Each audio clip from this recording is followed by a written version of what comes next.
Elvis, Bohemian Rhapsody ou même Rocketman, s'il y a bien un genre qui commence à saturer ces derniers temps, c'est celui des biopics musicaux. Et c'est pas la sortie de Better Man la semaine dernière, ni même celle d'Un Parfum Inconnu cette semaine, qui va me faire dire le contraire aujourd'hui. Mais comme vous le savez, les Oscars arrivent à grands pas, et avec lui, Timothée Chalamet pourrait bien repartir avec sa première statuette. Alors est-ce que James Mangold nous a vraiment pondu un classique qu'il ne faut surtout pas manquer? C'est ce que je vous propose de découvrir ensemble dans cette critique.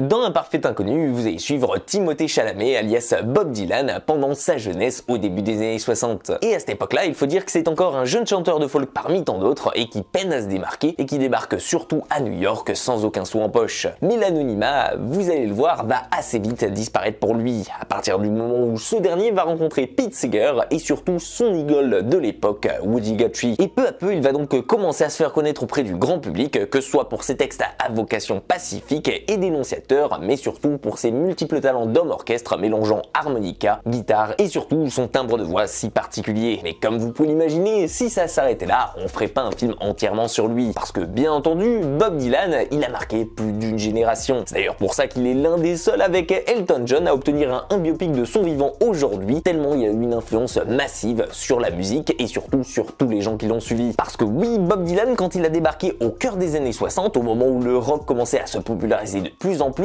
et que les gens commençaient à délaisser la folk pour l'électrique, et bien lui, il a réussi à fédérer des milliers de personnes avec ses textes et ses convictions, déjà en avance sur son temps, parfois en prenant position contre son gouvernement, voire même contre l'opinion publique, en défendant d'un côté la cause des Noirs et les inégalités, surtout en prônant un message de paix à une époque où l'Amérique était déjà sur plusieurs fronts entre la guerre froide d'un côté, la crise de Cuba de l'autre, et surtout la guerre du Vietnam qui faisait déjà des milliers de victimes. Et c'est comme ça qu'au fur et à mesure des années, il va devenir peu à peu un symbole de résistance et surtout d'anticonformisme pour cette génération. Et ça, justement, c'est ce sur quoi James Mangold va tenter de mettre l'accent aujourd'hui à travers son dernier film. Car en plus de nous retracer bien évidemment ses débuts qui l'ont propulsé au rang de superstar, comme Johnny Cash et Elvis, on se concentrera avant tout ici dans ce nouveau biopic pour tenter de percer la légende qui est derrière celui qui est si mystérieux et sur lequel au final on connaît pratiquement rien en dehors de ses chansons. C'est d'ailleurs pour ça que le film en profitera un peu plus pour nous plonger dans le côté privé et plus intime de l'auteur lors de ses sessions d'écriture et surtout d'enregistrement, mais bien évidemment aussi du côté de ses conquêtes multiples. Faut donc voir un petit peu ce film comme une espèce de manuel ici pour tenter de comprendre son auteur. Et en même temps,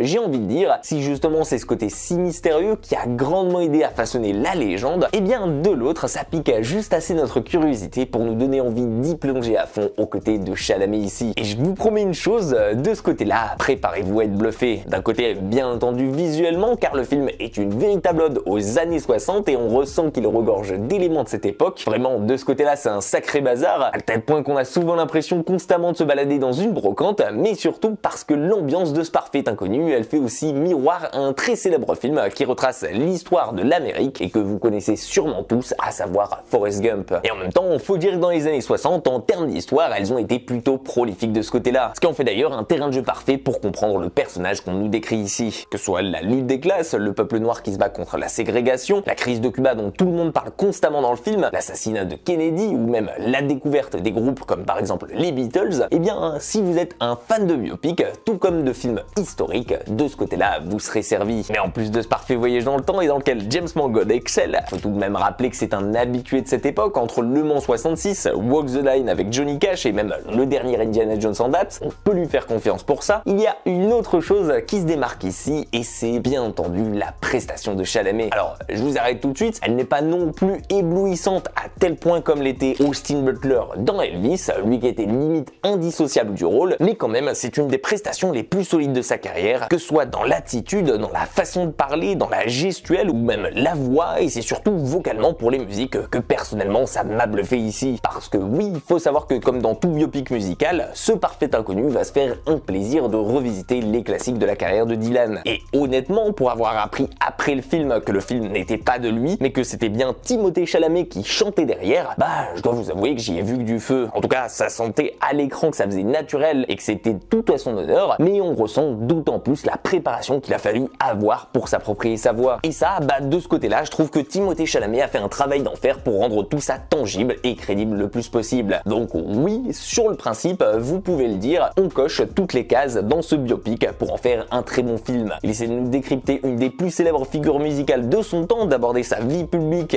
et connue de tous, tout comme sa vie privée auprès des femmes qui l'ont côtoyé, ou même des artistes comme Johnny Cash ou John Baez qui ont partagé la scène avec lui, et même de nous parler de temps en temps de ses problèmes d'addiction, ou même ceux qu'il avait avec la célébrité. Et personnellement, moi j'ai adoré replonger à ses côtés pour un peu mieux découvrir cette personne. Mais bon, on va pas se leurrer quand même, la plus grosse critique en contrepartie que je dois faire à ce film, c'est de rester bien trop évasif et surtout trop factuel, surtout pour un film qui se veut comme révélateur et qui au final ne fait que survoler son sujet. Je veux dire, devant j'ai pas appris grand chose de plus comparé au biopic traditionnel, et surtout grosse déception, et je vous préviens en avance dessus, le film se focus que sur les 5 premières années qui ont lancé sa carrière. Faudra donc pas s'attendre à voir ici beaucoup de révélations, ni même à lever entièrement le mystère du personnage, et je pense que ça, ce côté-là, ça pourra en frustrer plus d'un. Même moi qui suis fan de biopic, bah je suis un peu ressorti sur ma fin de la salle. Certes, j'ai passé un très bon moment devant, mais j'avais envie d'en découvrir plus, d'explorer sa vie sous toutes ses coutures, et surtout encore plus profondément de replonger dans l'entièreté de sa carrière, ce qui m'a donné un petit goût d'inachevé, surtout face à un Elvis qui est bien plus complet par exemple. Alors, à vous de voir si vous voulez rêver et que c'est le genre qui vous plaît, je vous conseille d'aller le voir en salle, mais bon, sans trop d'appréhension. En tout cas, une chose est sûre, moi je vais me réécouter certains de ses albums et surtout me pencher encore plus sur ses paroles. Et vous de votre côté, qu'est-ce que vous avez pensé de ce biopic? Est-ce que vous l'avez trouvé utile ou bien décevant, ou bien au contraire, est-ce que vous avez adoré la prestation de Timothée Chalamet? Dites-moi tout ça dans les commentaires, j'ai hâte de lire votre avis là-dessus. En attendant, j'espère que ma vidéo vous aura plu. Si c'est le cas, pensez à me le faire savoir, à lui laisser un petit like, à la partager bien évidemment, à vous abonner à la chaîne si ce n'est pas déjà fait. Prenez soin de vous et quant à moi, je vous dis à très vite pour une toute nouvelle critique.